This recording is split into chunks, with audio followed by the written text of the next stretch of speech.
Praise the lord. సహోదరులు భక్సింగ్ గారి అనుభవములు, దేవుడు తనకు బయలుపరిచిన దైవ మర్మములు. మేకు వెంట్రుకలు, ఎరుపు రంగు వేసిన పొట్టేళ్ల తోళ్ళు, సముద్ర వచ్చల తోళ్ళు. నిర్గమకాండం 25:4-5 మేకు వెంట్రుకలు, మేకపోతు ఎత్తైన కొండ శిఖరముల మీద మేయుటకు అలవాటు పడినది. నిటారైన కొండలను చూచి ఎక్కుటకు అది వెనుక తీయదు. ఉన్నత స్థలమును వెతుకుచు పైకి వెళ్ళుచున్న మేక గంభీరముగా నుండును. క్రైస్తవ జీవితం ఉన్నత పర్వతము నెక్కుటతో సమానము.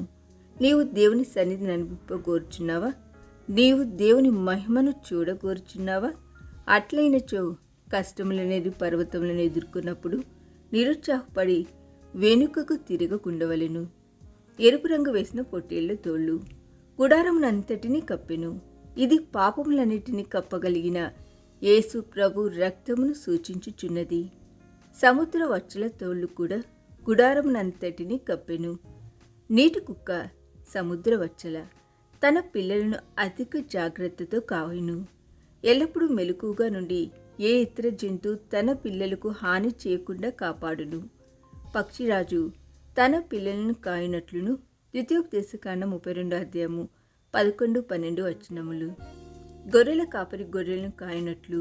హెస్కేల్ గ్రంథం 34:11 మనలను యేసుక్రీస్తు ప్రభు కాయనను పాఠమును ఈ సముద్ర వచ్చల తోళ్ల ద్వారా నేర్చుకొనిచున్నాము.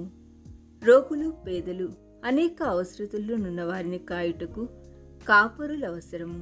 కనుక ఓ ప్రభువా, వాత్సల్యత గల కాపరులను మాకు దయచేసి మమ్ములను కూడా అట్టి వారినిగా చేయమని ప్రార్థించవలెను. ఈ దిన ధ్యానము మనందరి ఆత్మీయ జీవితమునకు ఆశీర్వాదకరముగా ఉండురేగాక. ఆమేన్.